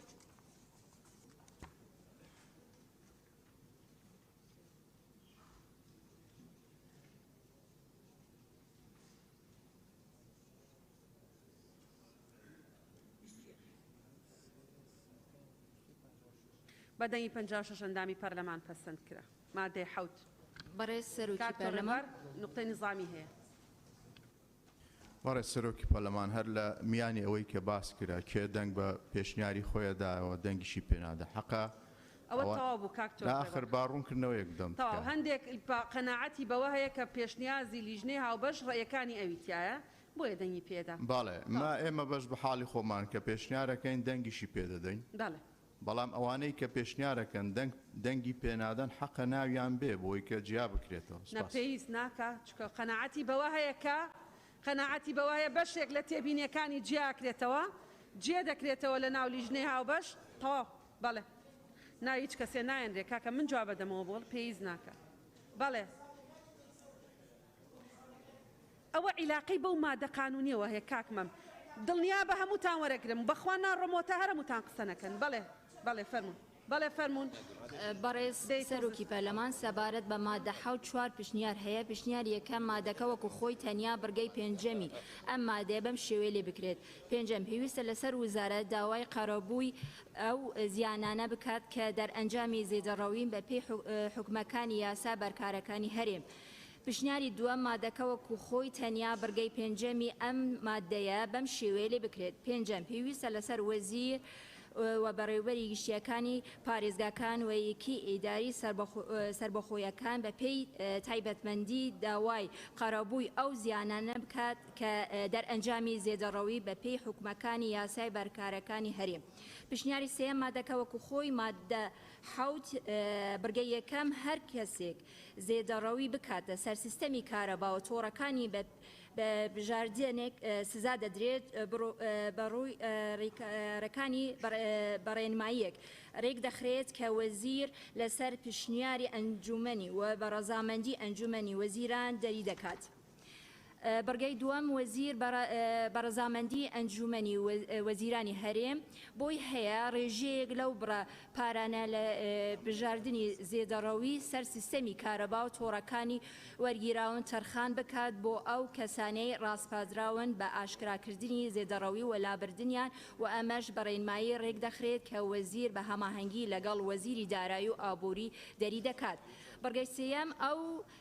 کەرستانەی لە زێدەڕەوی سەرسیستەمی کارەبا و تۆڕەکانی بەکارهاتوون دەستیان بە سەردادەگیرێت. بڕگەی چوارەم ئەو سزایانەی لەم مادەیە هاتوو ڕێگر نابن لە سزا تونتر هاتووە لە یاسای بەرکارەکاندا. بڕگەی پێنجەم پێویستە لەسەر وەزیر داوای قەرەبووی ئەم زیانانە بکات کە دەرئەنجامی زێدەڕەوین بە پێی حکومەکانی یاسای بەرکارەکانی هەرێم. پشنیاری چوارەم پشنیاری هەردوو لیژنەی تایبەتمەند مادەکە وەکو خۆی تەنیا بڕگەی یەکەم و چوارەم بەم شێوەیە لێ بکرێت. یەکەم پێبژاردنێکی زێدەڕەوی و دیارکردنی بڕ و ڕێکارەکانی بەڕێنماییەک ڕێک دەخرێت کە وەزیر لەسەر پشنیاری ئەنجومەن و بە ڕەزامەندی ئەنجومەنی وەزیران دەری دەکات. بڕگەی چوارەم ئەو پێژاردانەی کە لە بڕگەی یەکەمی ئەم مادەیە هاتووە ڕێگر نابن لە سزای تونتر هاتووە لە یاسای بەرکارەکان. بەڵێ بەڕێزان سەبارەت بە مادەی حەوت چوار پێشنیاز هەیە هەر بەڕێزێ لەگەڵ پێشنیازی یەکەمە پەیوەندی بە مادەکەەوە هەیە؟ بەڵێ یەک دقە بەڵێ شیرین خان. بەڕێز سەرۆکی پەرلەمان بە پێی مادەی 91 بڕگەی سێەم سەبارەت بە مادەی حەوت ئێمە پێشنیارمان کردووە کە جۆر و بڕی سزاکە لەو مادەیەدا دیاری بکرێت و پێشنیارەکەشمان پشگیری هەبووە بەڵام ئێستا لە داڕشتنەوەکەدا نەهاتووە. بەڵێ سپاس. لە لیژنەی تایبەتمەند و بەڕێزانی ژنەی یاسایی دەپرسین بۆچی نەهاتووە. بەڵێ کاگرزگار. بەڕێز سەرۆکی پەرلەمان مادەکە دەنگی لەسەر درا بەڵام مەچی دەسم بەرز کردەوە جەنابەت وەرد نەگرت مادەی چوار لە بڕگەی چوار ئاڵی کارەبا بە یەکسانی ئێمە لە دانیشتنی پێشودا من پێشنیارم کرد و شیرین خان و مامۆستا عومەریش پشتگیری ئەو پێشنیاریان کرد کە لە ناوچە گەرمەکان جیاوازی بکرێت لە پێدانی کارەبا بەداخۆ لێرە جێرەکرا. سپاس. بەڵێ سپاس. سەرچنار خان. بەڕێز سەرۆکی پەرلەمان سەبارەت بە بڕگەی چوار بابەتی سزاکان ئێمە پێشنیاری ئەومان کە ئەو بڕگەیە لا ببرێەوە پشتیوانیشی هەبوو با لەبەرەوەی ئەمە وتمان نابێ مەوادی عقابی لە یاسای وەزارەتە هەبێ بەڵام نەخراوەتە ناو پێشنیارەکانە دا ڕوونکردنەوە لە لیژنەی یاسایی. بەڵێ فەرموون پێشەوەی بخێنە دەنگدان. بەڕێز سەرۆکی پەرلەمان ئەگەر ڕوخسەتی جەنابەت بێ ئەگەر لە شرین خۆن دەست پێ بکەین بەس حەزەکەم یاعادە بکات چکە هەموو شتێک لەبەر دەستمان دووبارەی کەوە شیرین خان جەنابەت پێشنیاری چیت کرد بوو دانەنراوە بەڵێ بەڕێ سەرۆکی پەرلەمان وەکو ئاماژەم پێکرد بە پێی مادەی 9 کە هەر با بڵێن پیشگیریەک یان ڕەئیسێ پیشگیری ئەبێ بێ لە راپۆرتی دەنگدانە ئامادە بکرێت بەڵام ئێمە پیشگیری پێشنیاری ئەوەمان کرد کە جۆر و بڕی سزاکە دیاری بکرێت واتە وەزارەتی ئەنجومەنی وەزیران دەسوڵان نەبێت لەوەی کە خۆی چۆن جۆری سزاکە دیاری ئەکات وە پێشنیاری ئەوەشمان کرد بە پێی راپۆرتی یەکەم کە هاتووە با بڵێن کە ئەو پێشنیازە یاسایی وەکو خۆی لایەنی کەم کە هاتووە مەبلەغەکە ئەڵێ 500,000 دینار یا کەمتر نەبێت لە 500,000 دینار بەڵێ بەڵێ بەڵێ بەڵێ بەڵێ زۆر سپاس فەرمون کاکتۆر بەڕێ سەرۆکی پەرلەمان شرین خۆن مەبەستت مادە حەوتە بەس لەحظەی ئەوە شرین خۆن جەنابەت قسەت کردیە لەسەر بەرگەی یەکەم دەڵێ پشتگیری کاک یاسین ئاشناخان سەرچنارخان پشتگیری دەکەم شێوازی تەڕەحکردنی پێشنیار بەڕاستی ینی چەند جاری تریش ینی ئەو تەوزیحەمان داوە ئێستا مەسەلەن مەبەست لێ چییە کە 48 سەعات پێشتر راپۆرتی خوێندنەوەی دوام لە ناو سندوقدا بێ بۆ ئەوەیە جەنابەت دەخوێنی مەلاحەزای کتابی شتێک دەنووسی بە وەزەحی لێرە دەڵێ کە لە پرۆتۆکۆلیش تەسجیل دەبێ زۆر جار هەیە یەکێک لەو حاڵەتەنە دڵێن بڕی سزاکە زیاد بکرێ بەڵام دەبێت بڵێ بیکە 2 ساڵ بیکە 4 ساڵ ئەگەر پارە بێ 200,000 بیکە 300,000 باوی بتوانم دانێم من ناتوانم بە پێپەیڕا و بێم نەسێک دانێم کە مەسەلەن بە سەراحەت لەلایەنەوە ئەندام پەرلەمانە تەرح نەکراوە چونکە لە بەردەم دەنگدانین ئێستا لێرە ئەگەر ئەو پێشنیارە من بێم تەفسیرێک بکەم و داڕشنەوەیەک دانێم محتەمە لە لێرە نقطەی نیزامی وەربگرن بەڵێن بەڕێ سەرۆکی پەرلەمان ئەم پێشنیارە تعبیر لە ئیرادە و پێشنیاری من ناکات من بەو شێوە لەگەلی نیم لەبەرەوە بە پێی پەیڕە و پێویستە بڵێن بەرگەی دوام ئی ئەم مادەیە بەم شێوەیە لێ بکرێت نسەکەی دەخوێنی ئەو کات منیش دەنووسم تەسجیل دەکەم لەگەل لەژنە دواتر لە ڕاپۆر دادەنێن بەڵام ئەگەر پشتگیری هەیە و نەست هەیە لێرە نییە ئەوە مەسوولەتی ئێمە و اعتراف دەکەین بەڵام بەو شێوەیە نییە ینی 52 پێشنیار لە ڕاپۆرتەدا هەن ئەگەر دروست بێت بە پێی پەیڕەوی بێ یا خرچیاوێکی زافەمان دەکەین بۆ بدە 53 هیچ تەقسیریەک ناکەین دڵنیابن وەکو لژنەی یاسایی و لژنەی تایبەتمەند هیچ تەقسیریەک ناکەین لەسەر پێشنیارەکان یەک بە یەک پێشنیارەکان هەر 52 پێشنیاری ئێستا لێرە هەیە من دەزانم کێ قسەی کردیە یعنی بە ڤیدیۆ بە دەقە و بە ثانیەش لە لای من نووسراوە کێ قسەی کردی و بە چ شێوە بەڵێ مادەی حەوت پێشنیازی یەکەم کێی لەگەڵە هەر بە ڕێزێکی لەگەڵە ئەو ئیسفادەی نییە ئەو شەرحە ئیسفادەی نییە تازە شتێکە ڕۆشتووە تەواو ئەوە دواتر مناقەشەیەکەین دڵنیام بەڵێ هەر ئەندامێکی بەڕێزی پەرلەمان لەگەڵ پێشنیازی یەکەمە کەسی لەگەڵ نییە هەر ئەندامێکی بەڕێزی پەرلەمان لەگەڵ پێشنیازی دووەمە کەسی لەگەڵ نییە هەر بەڕێزێ لەگەڵ پێشنیازی سێمە کەسی لەگەڵ نییە هەر بەڕێزێ لەگەڵ پێشنیازی چوارەمە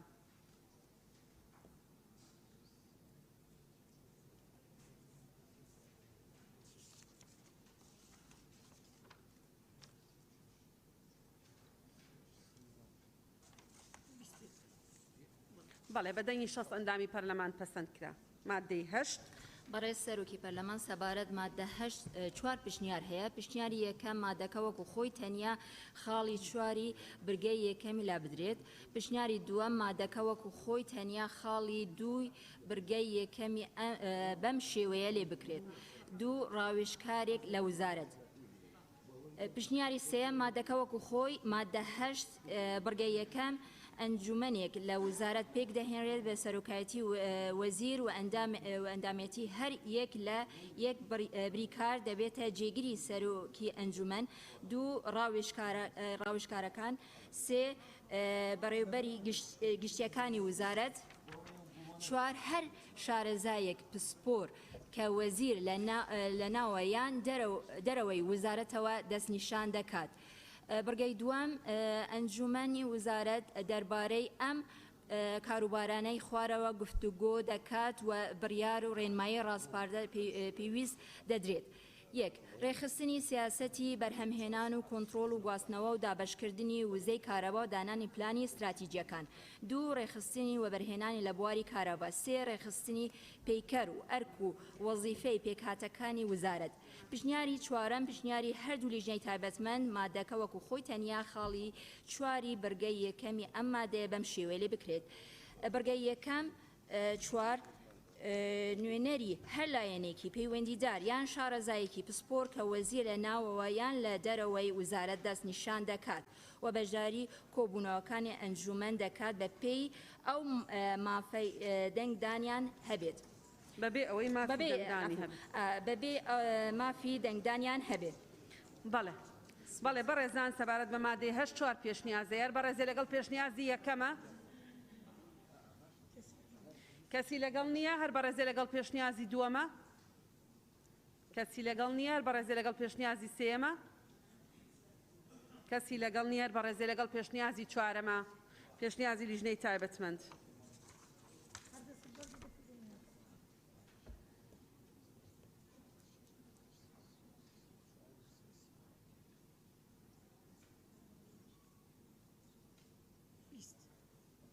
بەدەنگی 50 دەنگدامی پەرلەمان پەسەند کرا لەبەرەوەی لیژنەی دارایی وەزیرەکانیان بانگ کردووە بۆ قسەکردن لەسەر چاکسازی تۆزێک ئەگەر دەست و بردکەن لە خوێندنەوەیە. بەڵێ کاگاباز. بەڕێستەرۆکی پەرلەمان سەبارەت بە مادەی 94 پێشنیار هەیە. پێشنیاری یەکەم مادەکە بکرێتە دوو بەرگە و بەم شێوەی خوارەوە لێ بکرێت. یەکەم وەزیر بە گوێرەی پێویستی وەزارەت بۆی هەیە گرێبەست بکات لەگەڵ ژمارەیەک ڕاوێژکار و شارەزای خاوەن ئەزمون و پسپۆر لەوەی پێویستە بە وزەی کارەبا بۆ ئەرک و بابەتێکی دیاریکراو بەپێی ئەو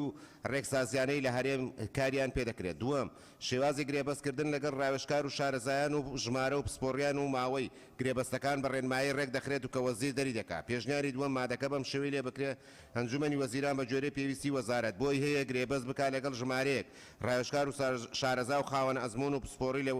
لەوەی پێویستە بە وزەی کارەبا بەپێی ئەو ڕێکسازیانەی لە هەرێم کاریان پێدەکرێت. پێشنیاری سێ مادەکە وەک خۆی مادەی نۆ وەزیر بە گوێرەی پێویستی وەزارەت بۆی هەیە گرێبەست بکات لەگەڵ ژمارەیەک ڕاوێژکار و شارەزا و خاوەن ئەزمون و پسپۆر لەوەی پێویستە بە وزەی کارەبا بەپێی ئەو ڕێکسازیانەی لە هەرێم کاریان پێدەکرێت. پێشنیاری چوارەم پێشنیاری هەردوو لیژنەی تایبەتمەند مادەکە بەم شێوەی لێ بکرێت. مادەی یەکەم بەم شێوەی لێ بکرێت وەزیر بە گوێرەی پێویست وەزارەت بۆی هەیە بە شێوەی کاتی بۆ ئەرک و ماوەیەکی دیاریکرا و گرێبەست لەگەڵ شارەزای خاوەن ئەزمون و پسپۆڕی لە بواری تایبەت بە وزەی کارەبا بەپێی ئەو ڕێکسازیانی کا لە هەرێم کاریان پێدەکرێت بکات. سەبارەت زۆر سپاس بە مادەی 94 پێشنیازەیە بەڕێزێ لەگەڵ پێشنیازی یەکەمە کەسی لەگەڵ نییە بەڕێزێک لەگەڵ پێشنیازی دووەمە فەرموون کەسی لەگەڵ نییە بەڕێزێ لەگەڵ پێشنیازی سێمە هەر بەڕێزێک لەگەڵ پێشنیازی چوارەمە.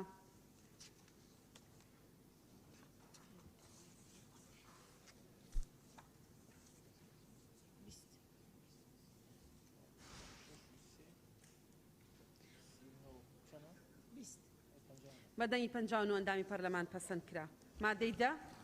سەبارەت بە مادەی دە دوو پێشنیارەیە. پێشنیار یەکەم مادەکە وەک خۆی مادەی دا ئەو کۆمپانیایەکە مۆڵەتیان پێدراوە یان گرێبەستیان لەگەڵ کراوە لە بواری کارەبا تەنیا بە ڕەزامەندی وەزارەت دەتوانن دەستەکارەکانی هەڵال بگرن. ئەمەش بە پەیڕەوێک ڕێک دەخرێت کە ئەنجومەنی وەزیران دەری دەکات. پێشنیاری دووەم پێشنیاری هەردوو لیژنەی تایبەتمەند مادەکە بەم شێوەی لێ بکرێت. مادەیدا ئەو کۆمپانیایی کە مۆڵەتیان پێدراوە یان گرێبەستیان لەگەڵ کراوە لە بواری بەرهەمهێنانی کارەبا تەنیا بە ڕەزامەندی وەزارەت دەتوانن دەستەکارەکانی هەڵال بگرن. ئەمەش بە پەیڕەوێک ڕێک دەخرێت کە ئەنجومەنی وەزیران دەری دەکات. بەڵێ بەڕێزان سەبارەت بە مادەی دە دوو پێشنیازەیە ئەندامێکی بەڕێزی پەرلەمان لەگەڵ پێشنیازی یەکەمە کەسی لەگەڵ نییە هەر بەڕێزێ لەگەڵ پێشنیازی دووەمە.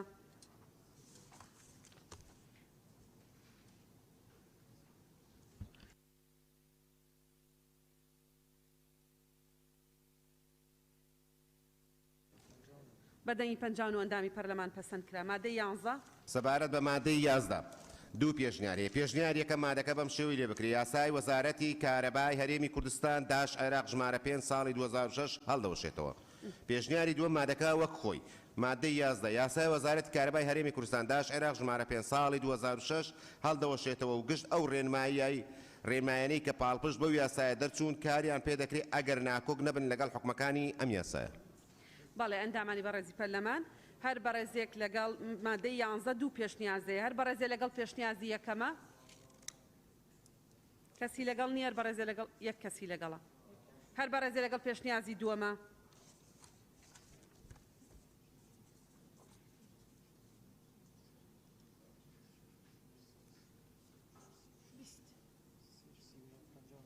بەدەنگی 59 ئەندامی پەرلەمان پەسەند کرا مادەی 12 سەبارەت بە مادەی 12 دوو پێشنیاریە پێشنیار یەکەم مادەکە وەک خۆی مادەی 12 کار بە هیچ دقێکی یاسایی یان بڕیارێکی ناکۆک لەگەڵ حکومەکانی یاساییدا ناکرێت پێشنیاری دووەم پێشنیاری هەردوو لیژنەی تایبەتمەند مادەکە بەم شێوەی لێ بکرێت کار بە دەقی هیچ یاسا و بڕیارێک ناکرێت کە لەگەڵ حکومەکانی ئەم یاسایە داناکۆک بێت مادەی 12 دوو پێشنیازەیە بەڕێزێک لەگەڵ پێشنیازی یەکەمە کەسی لەگەڵ نییە بەڕێزێک لەگەڵ پێشنیازی دووەمە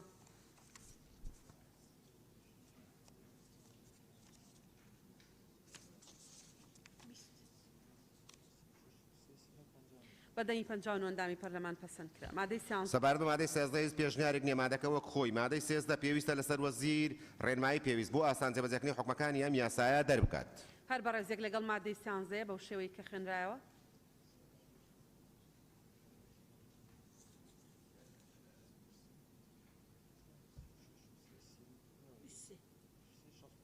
بەدەنگی 62 ئەندامی پەرلەمان پەسەند کرا مادەی 14 سەبارەت بە مادەی 14 پێشنیارێک نییە مادەکە وەک خۆی مادەی 14 پێویستە لەسەر ئەنجومەنی وەزیران و لایەنە پەیوەنددارەکان حکومەکانی ئەم یاسایە جێبەجێ بکەن هەر بەڕێزێک لەگەڵ دەقی مادەکەی و کۆی بەڕێز کاک عەباس خوێندەوە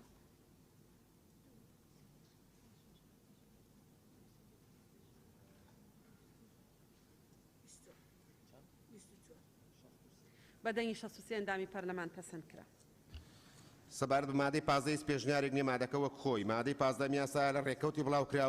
بڵاوکردنەوەی لە ڕۆژنامەی فەرمی وەقاعی کوردستان جێبەجێ دەکرێت هەر بەڕێزێک لەگەڵ دەقی مادەکەی وەک شێوەی بەڕێزیان خوێنەوە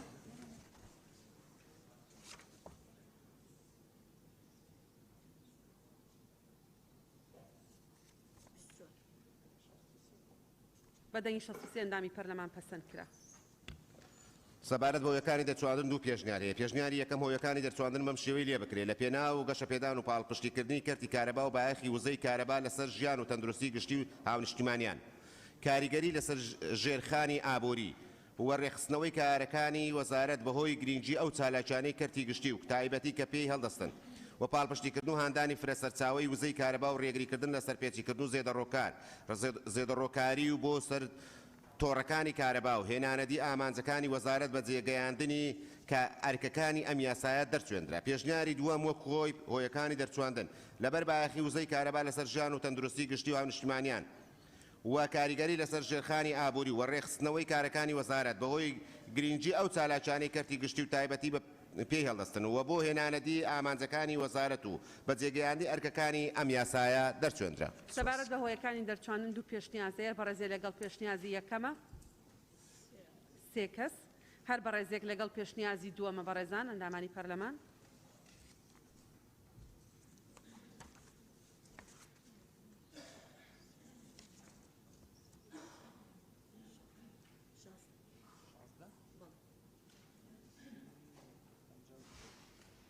بەدەنگی 53 ئەندامی پەرلەمان پەسەند کرا ئێستا کۆی یاساکە خەینە دەنگدان هەر ئەندامێکی بەڕێزی پەرلەمان لەگەڵ پەسەندکردنی کۆی یاساکەیە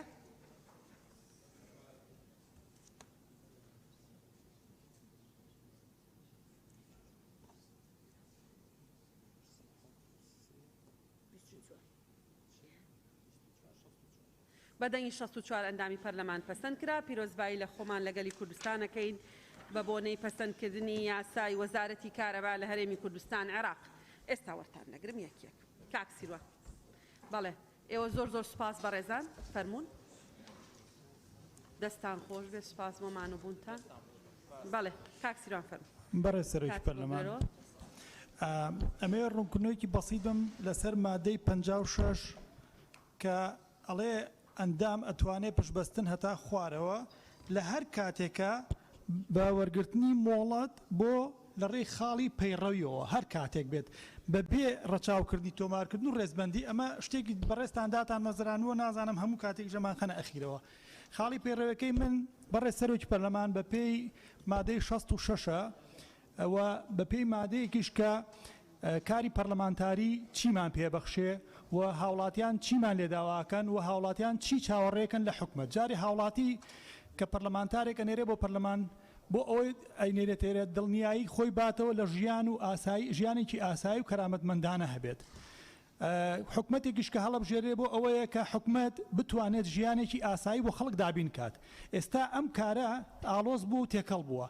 ئەوەی کە خەڵک داوای ئەکات هەمومان نەیزانین لەم هۆڵەیە و بەرکەوتەی زۆرمان پەرلەمانتار بەرکەوتەی لەگەڵ خەڵکا هەیە. خەڵک یەخەی پێئەگرێ پێڵێت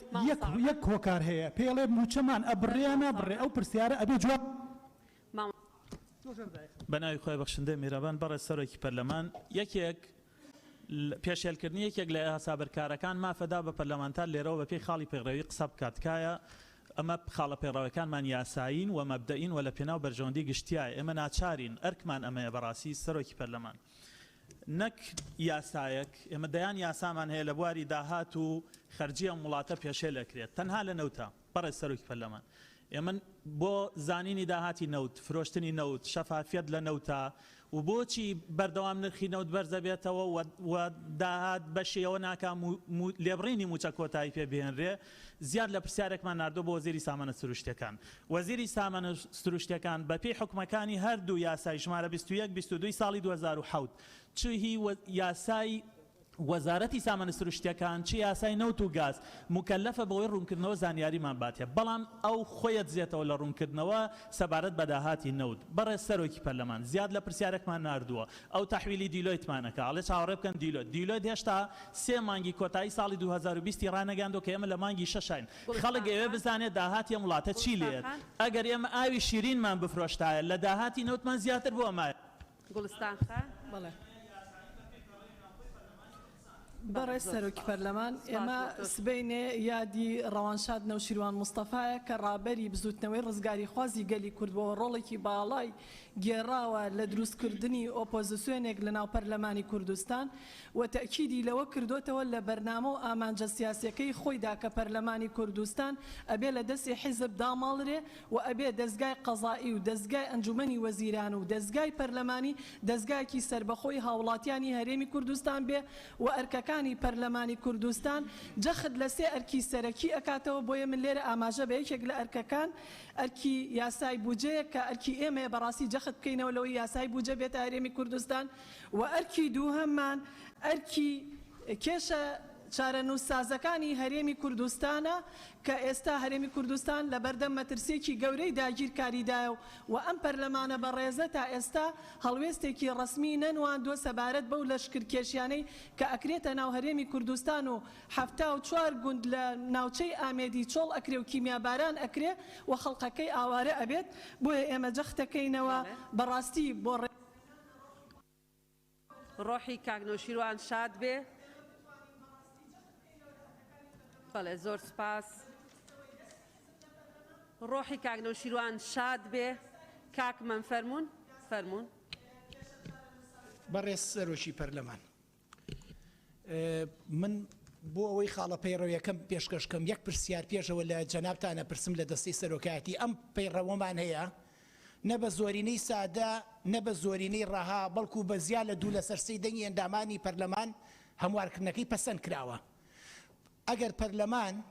ناتوانێت فشار خاتە سەر حکوومەت بەگوێی ناکە خۆتوانین خۆمانم پەیڕەوە لە ناو خۆمانە جێبەجێکین یعنی کێشەی سەرۆکایەتی پەرلەمانەوەی ئەم پەیڕەوە خۆی پێشێلیەکە یعنی تەماشاکە مادەی 66 ئێمە لە ڕۆژی 12/4/21 نزیکەی مانگێک و 6 ڕۆژ لەمەوبەر بە ئیمزای 42 پەرلەمانتار بۆ جاری چەندەم پێداگریمان کردووە لەسەرەوەی لەسەر موچە قسە بکەین پەرلەمان کۆبوونەوە لەسەرەوە ناکات مەجموعەیەک هەر جارەی لیستێک کۆبوونەوەی لەسەر ئەکرێت یعنی بەڕاستی لە میدیاکانە هاتووە لێ پەرلەمان لەسەر فڵان بابەتی بێمانە کۆ بێتەوە لە بینی دوو کەوانەیە لەگەڵ ڕێزم یعنی کە ئەم قسانە ئەم ڕەخنانە کە لە پەرلەمانە گیرێ ڕوبەڕووی بە تەنیا سەرۆکایەتی نابێتەوە هەموو پەرلەمانتار ڕوبەڕوویان نەبێتەوە کە سەرۆکایەتی بەداخەوە بەرپرسیارە لەم مەسەلەیە داواکەین پێداگریەکەین ئەوەی کە ناوی ئەم پەیڕەوەیە ڕێزی لێ بگیرێ و جێبەجێکرێ مەسەلەی موچە و ژیانی خەڵکو و کۆتایی هێنان بەم لێ بڕینە لەعنەتی کە لە موچە ئەکرێت بەرابەر بە موچە خۆران بخرێتە بەرنامی کارەوە کاک موسلیم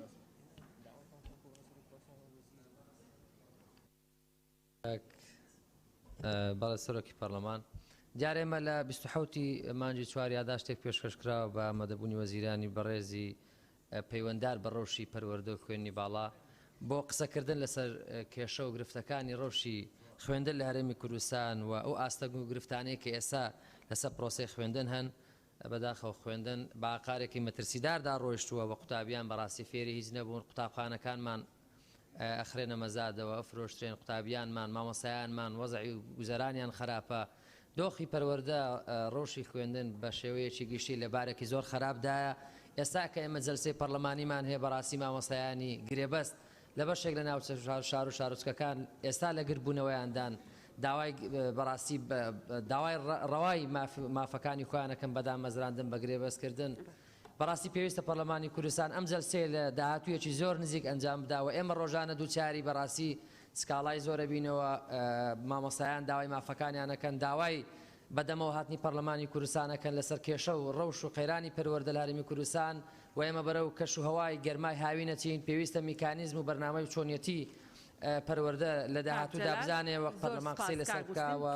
وەزیران ئامادە بن لێرە گفتوگۆی لەسەر بکەن سپاس ئەو بەڕێزانە پێشتر ناویان نووسیوە ئاشناخان و ئەوان وەرەگرم اینجا ئێوە وەرەگرم کە لە خیرە ناوتان نووسیوە بەڵێ زۆر سپاس بەڕێز سەرۆکی پەرلەمان من لە بابەتێکی گشتی قسە دەکەم بەڕاستی ئەمە دەستخۆشی لە هەنگاوەکانی حکوومەت هێرێم دەکەن لە پرۆژەی چاکسازی کە ئەوەرە و ئاقارێکی باش دەڕۆ بەڵام غوبنێکەیە لەو فەرمانبەرانەی پلەی شارەزانێ هەمومان دەزانێت ئەوەی پلەی شارەزای وەردەگرت کە 20 ساڵ خزمەتی زیاتر هەبوو لەگەڵ وەزارەتی خۆی کە بەحسێش تەقدیم دەکرد دواتر 100,000 دا بە وەزارەتی دارایی هەر سێ وەزارەتەکە تەصدیقیان دەکردە بۆ شارەزا ئێستا ئەوەی پلەی شارەزای هەیە وەکو فەرمانبەرێکی ئاسایی مامەڵ لەگەڵ دەکرێت هەموو ئیمتیازەکانی بڕایتەوە بەڕاستی ئەوەکو بڕێ تەڕۆشک بەیەکەوە سوتاوە ئەوانی حەقی خۆیانە بەڕاستی ئەو تەپلەی وەزیفەکەی شارەزاکان پێڕێتەوە مستحقاتی خۆیان وەگرن بەڕێز سەرۆکی پەرلەمان یا ئەوەتە بگەڕنەوە فەرمانبەری ئاسایی خۆیان هەر مستحقاتی خۆیان وەگرتەوە کارێکی تر بخوان ئەنجام بدەن زۆر سپاس. بەڵێ زۆر سپاس ئەوە لەگەڵ بەڕێز سکرتێری ڕێخەری یا سکرتێری لیژنەی چاکسازی دکتۆر عەبدولحەکیم بەڵێ دکتۆر عەبدولحەکیم سکرتێری لیژنەی چاکسازیش ئەویش عینەن ڕەئی هەیە کە ئەبێ ئەوەی ئەو بابەتە چارەسەرکەین و پێکەوە قسەیەکیشمان کردووە بزان یەگەر میکانیزمێکمان پێ دۆزرایەوە بۆ ئەو بابەتە مژدەخان بنای خۆی گەورە بەڕێز سەرۆکی پەرلەمان حاڵی حاضر مامۆستایانی وانە بێژ بەو گێرمایە بە گیرفانی بەتاڵ دوای ڕەنجماندبوونێکی زۆر لەسەر شەقا من داواکارم لە بەڕێستان دانیشتنی داهاتووی پەرلەمان تایبەت بێ بە مامۆستای وانە بێژ و فەرمانبەری گرێبەست و یەکەمەکان و فەرمانبەرە گرێبەستەکان هەرچی زۆر ئێمە بۆی کەمێک لەو قەیرانە دروستکرا و دروست نەکراوانەی هەرێمی کوردستان چارەسەرکەین بەڕێز سەرۆکی پەرلەمان لەو فینکایە ئێمە دانیشتوین ئەوان لەبەر ئەو هەتاون تکات دەکەم با دانیشتنی داهاتوو بۆ ئەوان بێ با بۆ جارێک لە خۆمان یعنی لە ئیسراحەت و ئەوەی خۆمان کەم بکەینەوە اینجا بەڕێز سەرۆکی پەرلەمان داواکارم لە بەڕێستان بۆ بڕیارەتاندا بچنەوە معقول نییە نوێنەری خەڵک دەکەنە دەرەوە و ناهێڵن بێتە ژوورەوە من دەپرسم ئایا پێڵاو مەترسیدارتر و خەتەرترە یاخود فیشەک لەسەر شەقان فیشەک دەنرێ بە کوڕی گیرفان بەتاڵی یەکەم و ئازبەرز و لێهاتووی ئەم وڵاتە بەڵام بەداخەوە وەڵامی فیشەکەکان هەتاوەکو ئێستا ئەو خەڵکانێک کە تەقیان لێ کردوون دەستگیر نەکراون بەڵام ئەوەی کە دکتۆر کازم کروێتی هیچی نییە لە چاوەی کە لە پەرلەمانە یعنی دنیا دەکرێت بۆ داواکردنی مافی خەڵک بەڕێز سەرۆکی پەرلەمان شەڕەکە لێرە بکەین زۆر باشترە لەوەی کە بگاتە ئەوەی کە خەڵک بکوژرێ تکایە بۆ جارێک ڕێگەم دە با قسەکانم بکەم وەڵاهی نەکەزی نەهیچ بەڕێز سەرۆکی ڕێگری لە دکتۆر کازم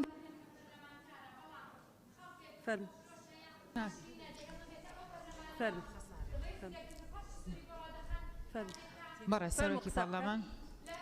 من بە پێی مادەی 66 بەڵێ سەرچناخان قسە بکە باکەوە بێنجا منش قسە دەکەم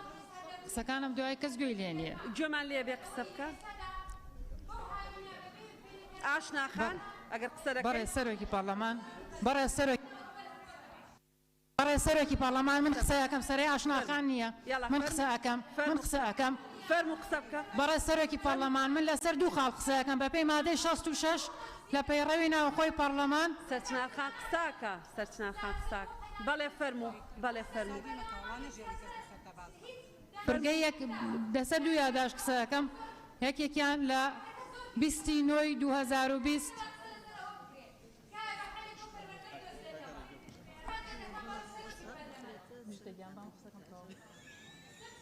بەڵێ فەرموو بەڕە سەرۆکی پەرلەمان لەسەر دوو یاداش قسەکەم یەکێکیان لە 29/2020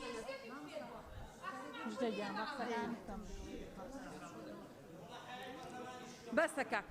بەڕێ سەرۆکی پەرلەمان مژدە خان بە گوێرەی مادەی 57